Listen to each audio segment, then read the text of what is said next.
नमस्कार साथियों, मैं पवन कुमार आप सभी का स्वागत करता हूं फिल्लर फोरम के इस मंच पर। यह मंच हमारा समर्पित है साथियों हायर एजुकेशन के लिए, जहां पर तैयारी करवाई जाती है एनटीए, यूजीसी, नेट, जेआरएफ के विभिन्न विषयों के लिए, जिसमें कि फर्स्ट पेपर और सेकंड पेपर की, जो कि सभी प्रकार से निःशुल्क है साथियों, कि जिसका किसी प्रकार का कोई चार्ज नहीं लिया जाता है। तो इसके लिए आप हमें ज्वाइन कर सकते हैं हमारे ऐप के माध्यम से। फिल्लर फोरम का ऐप आता है, तो उसे आप डाउनलोड कर सकते हैं और हमारी वेबसाइट के माध्यम से हमें ज्वाइन कर सकते हैं साथियों। और विभिन्न सोशल मीडिया साइट्स के ऊपर हमें फॉलो कर सकते हैं। लिंक आपको नीचे वीडियो के डिस्क्रिप्शन बॉक्स में मिल जाएगा। तो इसके अलावा अगर आप टीजीटी, पीजीटी, केवीएस, डीएसएसबी और अन्य प्रकार के कम्पिटिटिव एग्जाम्स की तैयारी करना चाहते हैं इतिहास सब्जेक्ट की, तो वो भी उसके लिए भी आप हमें ज्वाइन कर सकते हैं। तो चलिए अब हम अपने टॉपिक पर चलते हैं।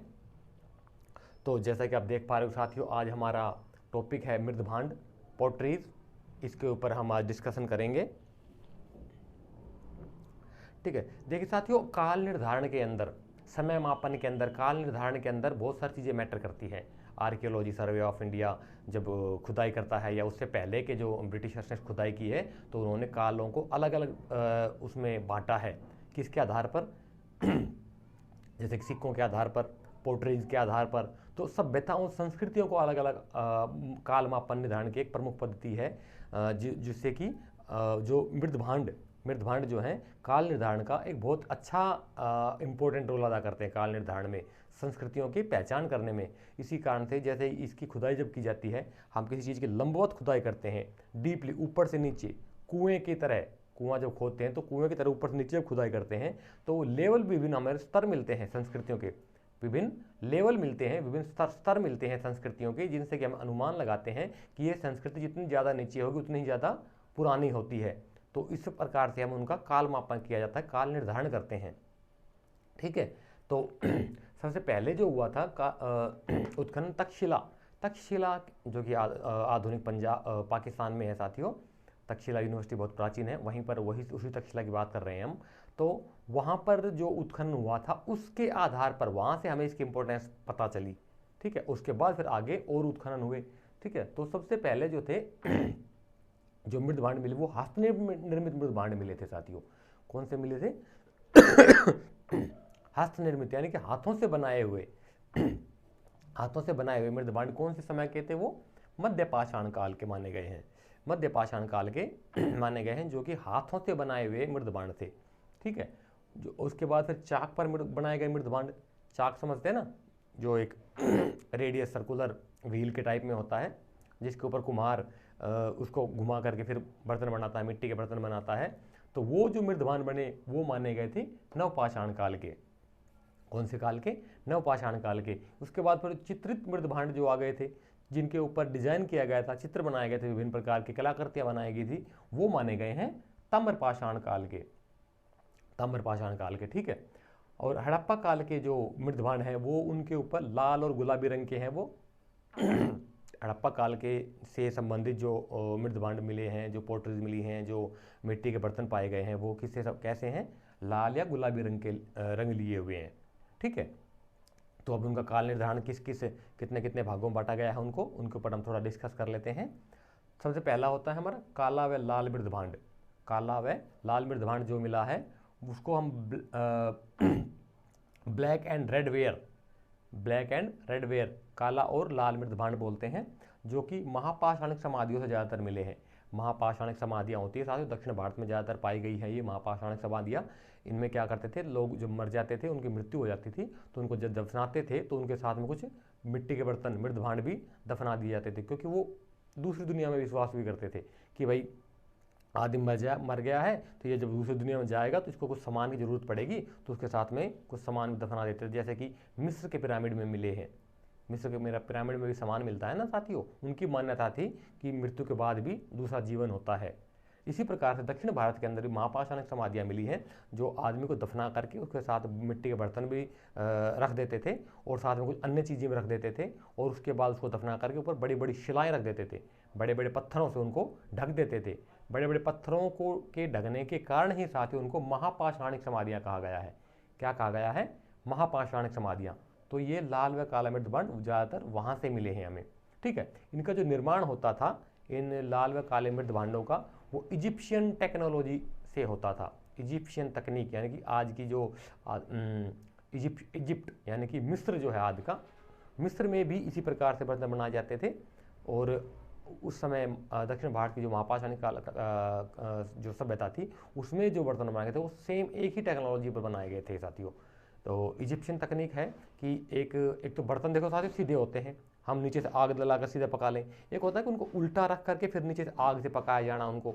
तो नीचे से आग से पकाया जाना उल्टा करके बर्तनों को, और वो भी 2 बार गर्म करके, एक बार गर्म करके रख दिया फिर दोबारा गर्म करके पकाना, 2 बार गर्म करके जो पकाए जाते हैं उसे हम इजिप्शियन टेक्नोलॉजी बोलते हैं, इजिप्शियन तकनीक बोलते हैं, मिस्र की तकनीक बोलते हैं उसे।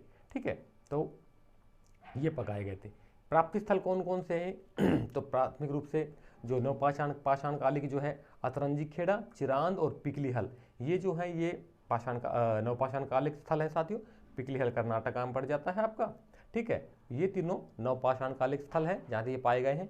और ये हड़प्पा कालीन स्थल है, कौन कौन से, लोथल, सुरकोटडा, रंगपुर और रोजदी, ये जो है ये हड़प्पा कालीन स्थल है। यहाँ से भी हमें इनकी प्राप्ति होती है, यहाँ से भी इनका मिला, यहाँ से भी इनकी प्राप्ति हुई है हमें। ठीक है, और ये कौन से काल से संबंध रखते हैं, ये जो है साथियों लाल व काले मृद भांड जो है प्रागैतिहासिक काल से संबंध रखते हैं। कौन से काल से, प्रागैतिहासिक काल से मिलना शुरू होते हैं। इनकी शुरुआत जो होती है प्रागैतिहासिक काल से होती है, लगभग 4500 साल पहले, यानी कि 4500 BC, क्योंकि वो सब प्रागैतिहासिक काल हम उस काल को बोलते हैं जिस काल की लिपि तो है, हाँ है साथियों, लेकिन वो पढ़ी नहीं गई है, किसी कारणवश हम उन्हें पढ़ नहीं पाए हैं। जैसे कि बेबीलोनिया की लिपि, मिस्र की लिपि, इजिप्ट की लिपि, या फिर हमारे यहाँ पे हड़प्पा सभ्यता की लिपि, हमारे पास उसकी भाषा तो है एक प्रकार से, लेकिन हम उसे डिकोड नहीं कर पाए हैं, उसे हम पढ़ नहीं पाए हैं, इसलिए वो प्रागैतिहासिक काल में चला जाता है समय काल जो है। तो ये एक टॉपिक क्लियर हुआ। अभी दूसरे पे चलते हैं। दूसरा आता है साथ ही हमारा गैरिक मृद भांड। कौन सा, गैरिक मृद भांड, OCP, ओरछे कलर्ड पोट्रीज भी बोल देते हैं, ओरछे कलर्ड पोट्री बोल देते हैं इसको, गैरिक मृद भांड। ठीक है, इसकी खोज सबसे पहले 1950 में साथियों BB लाल ने की थी। किन्होंने की थी, BB लाल ने। बदायूं और बिजनौर में शुरुआत हुई थी इसकी, बदायूं और बिजनौर में। उसके बाद जब इसका नामकरण जो हुआ साथियों वो हुआ था हस्तिनापुर में। ये एक बहुत इंपॉर्टेंट फैक्ट है, नेट का आया हुआ क्वेश्चन है, आप इसे नोट डाउन कर सकते हैं। तो नामकरण कहाँ पर हुआ था, हस्तिनापुर, उत्तर प्रदेश में पड़ जाता है, ये उत्तर प्रदेश में है हस्तिनापुर नाम की जगह, वहाँ पर इसका नामकरण हुआ था BB लाल के द्वारा ही। ठीक है, इसका प्रसार के क्षेत्र कहाँ कहाँ पर है, प्रसार के क्षेत्र है साथियों इसके गणेश्वर, जोधपुरा, नौ, जालंधर, अहिछत्र, अतरंजी खेड़ा और हरिद्वार, यानी कि पंजाब और उत्तर प्रदेश और उत्तराखंड का ज़्यादातर जो क्षेत्र है, इस क्षेत्र में इस संस्कृति का प्रचार प्रसार था। ठीक है, लाल लेपन, इसके मृद भांडों पर लाल रंग का लेप किया गया है, लाल लेपन है, लाल लेप कर दिया गया है, यानी कि एक तरह की पॉलिश कर दी गई है, लाल कलर कर दिया गया है, आधुनिक भाषा में बोले तो लाल कलर कर दिया गया है, और उसके ऊपर काले रंग की कलाकृतियाँ बनाई गई है। होता है जैसे आजकल भी हम देखते हैं कि मटके होते हैं, मटके के ऊपर लाल रंग पहले किया जाता है, उसके बाद फिर काले रंग से डिजाइन वगैरह, फूल पत्तियाँ वगैरह, पेड़ पौधे वगैरह बना दिए जाते हैं, तो डिजाइन बना दिया जाता है, काली कलाकृतियाँ हैं उनके ऊपर। इनका प्रचार प्रसार कहाँ पर था, गंगा दोआब क्षेत्र, वही गंगा का जो विशाल मैदान है उत्तर भारत और मध्य भारत में, वह वो जो क्षेत्र है इसका, वहाँ पर प्रचार प्रसार था इनका। ठीक है, समय काल जो है इनका उत्तर हड़प्पा और ताम्रपाषाण काल है, उत्तर हड़प्पा काल ताम्रपाषाण काल से लेकर के और उत्तर हड़प्पा काल के मध्य तक इनका कालखंड रहा है। ठीक है, तो ये क्या बोलते हैं, काले लाल मृद भांड और गैरिक मृद भांड। गैरिक इस साथी इसको इसलिए बोला जाता है क्योंकि इनका ना रंग गेरुआ रंग का था। इनके जो मृद भांड जो पाए गए हैं उनका रंग ज़्यादातर गेरुआ रंग है। गेरुआ समझते होंगे ना, लाल कलर के जैसा ही होता है गेरुआ रंग, इसलिए इनको गैरिक मृद भांड बोल देते हैं, OCP भी बोल देते हैं, ओरछे कलर्ड पोट्री बोल देते हैं। ठीक है, तो ये दोनों हमारे क्लियर हुए। अब हम इसे थोड़ा आगे देखते हैं।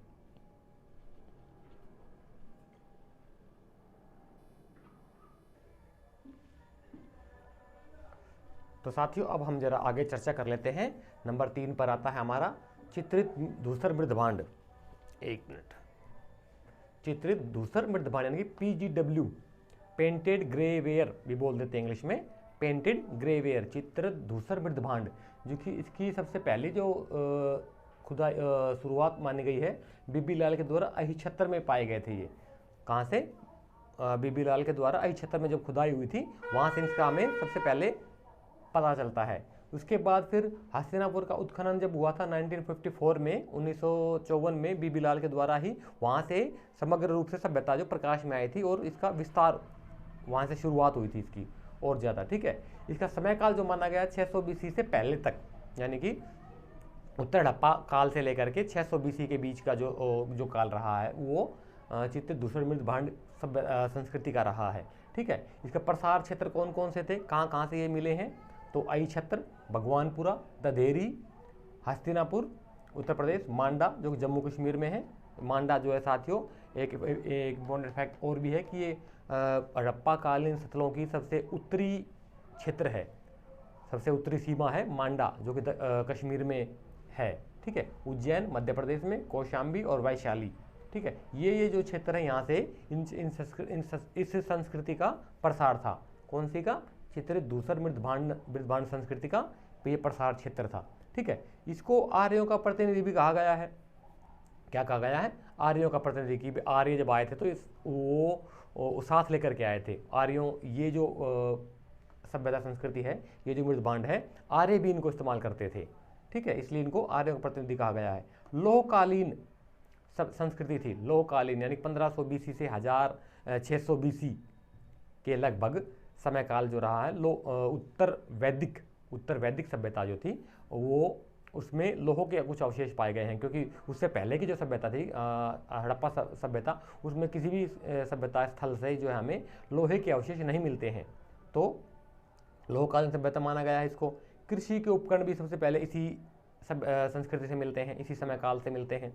कृषि के उपकरण जैसे हल है और दरांती वगैरह जो आती है, कृषि के उपकरण, कृषि कार्यों में जो इस्तेमाल किए जाने वाले लोहे के जो उपकरण है वो सबसे पहले इसी संस्कृति से मिलने होते हैं। ठीक है, सामुदायिक चूल्हों से भी इनके उपकरणों मृदभांडों की प्राप्ति हुई है साथियों। सामुदायिक चूल्हे जो होते हैं जहाँ पे पूरा परिवार बैठकर खाना पकाता था, वहाँ से भी इनकी मिट्टी के बर्तनों की प्राप्ति हुई है। ठीक है, जखेड़ा से एक 60 मीटर लंबी नहर मिली है।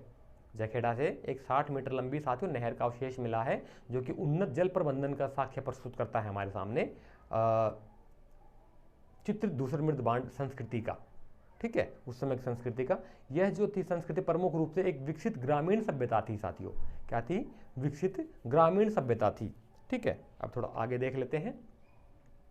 हमारे आगे आता है उत्तरी काले पॉलिशदार मृदभांड, नॉर्थ ब्लैक पेंटेड वेयर है। उत्तरी काले पॉलिशदार मृदभांड यानी कि नॉर्दर्न ब्लैक पॉलिश्ड वेयर, ये आती है। इसका नामकरण जो है मार्टिमर व्हीलर और कृष्णदेव ने मिलकर किया था। इसके प्राप्ति स्थल जो है सबसे पहले जो खुदाई हुई थी तक्षशिला का भेरटीला जो है तक्षशिला में है साथियों। आधुनिक क्या बोलते हैं, पाकिस्तान में है ये, और 1913 में यहाँ पर खुदाई हुई थी, तो ये इसकी सभ्यता संस्कृति जो है प्रकाश में आई थी।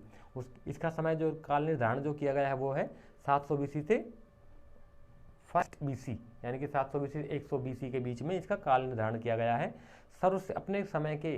अपने समय के सर्वश्रेष्ठ मृदभांड थे और अभी तक जो पाए गए हैं साथी, उनमें सबसे अच्छे क्वालिटी के, अच्छी प्रकार के ये मृदभांड माने गए हैं। ठीक है, इनका जो है व्यापार भी होता था मृदभांडों का, जिसका कि कौशाम्बी को प्रमुख क्षेत्र माना गया है, क्योंकि कौशाम्बी से बहुत अधिक मात्रा में इनकी प्राप्ति हुई है। ठीक है, आहत सिक्कों की प्राप्ति भी इन क्षेत्र से होती है साथियों। पंचमार्क जिन सिक्कों को हम बोल देते हैं, इसी सभ्यता के क्षेत्र से आहत सिक्कों की प्राप्ति हुई है। क्षेत्र को इसके अलावा और कौन कौन से थे? शुरुआत तक्षशिला से हुई थी 1913 में साथियों, प्रकाश में आए थे ये। ठीक है, इसके बाद और कौन कौन से फैलाव कहाँ पर था इस सभ्यता का, उसके बारे में राजगीर बिहार में, बानगढ़ बांग्लादेश, चंद्रकेतुगढ़ आपका वेस्ट बंगाल, तामलुक वेस्ट बंगाल, अमरावती और नागार्जुनकोंडा ये दक्षिण भारत में आते हैं। दक्षिण भारत के कुछ स्थल हैं। तो ये जो स्थल हैं प्रमुख रूप से यहाँ पर जो है इन सभ्यता का प्रचार प्रसार था, यहाँ से इन मृदभांडों की प्राप्ति हुई है। ठीक है, और इसके बाद आता है हमारा ओरेटाइन मृदभांड। ओरिटाइन मृदभांड, इसको दक्षिण भारत में ही प्रमुख रूप दक्षिण भारत में ही है। ये सभ्यता छोटी सभ्यता थी, इसका ज़्यादा प्रचार प्रसार नहीं था, केवल दक्षिण भारत तक सीमित थी साथियों, ठीक है। और ये रोम और भारत से व्यापार का भी ओरिटाइन मृदभांड में का व्यापार होता था। रोम और क्या बोलते हैं आपका भारत के बीच में इस व्यापार इसका इन मृदभांडों का व्यापार होता था, ठीक है। संगम युग अलग अलग, हालांकि विद्वानों की अलग अलग परिभाषा है, अलग अलग काल निर्धारण किया गया है इसका संगम युग का, लेकिन ओवरऑल देखा जाए तो 300 BC से लेकर के 300 AD के बीच में जो 600 वर्षों का जो समय काल है वो संगम युग का माना गया है दक्षिण भारत में, ठीक है। तो उस समय इटली में ये बनता था और इटली से व्यापार होता था इस मृदभांड का भारत तक, ठीक है। इटली और भारत के बीच में व्यापार होता था, यानी रोम और कह सकते हैं हम रोम और भारत के बीच का व्यापार होता था। अरिकामेडू के साथ 3 प्रकार के मृदभांड पाए गए हैं। एक तो ओरिटाइन जो कि लाल रंग के हैं, दूसरा एम्फोरे जो 2 हथों वाला जार होता है, जैसे एक जार होता है ना साथियों, देखा होगा आपने, इस प्रकार से बनता है हमारा,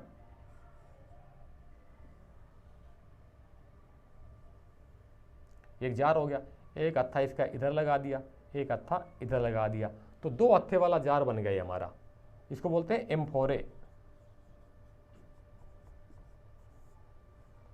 एम्फोरे जार है। जैसे जग होता हमारा सिंगल हैंड होता है, लेकिन दोनों तरफ हैंडल लगा दी जाए पकड़ने के लिए तो डबल हैंडेड जार हो जाएगा हमारा, तो एम्फोरे जार बोल देते हैं। तो उसकी प्राप्ति होती है अरिकामेडू से, ठीक है।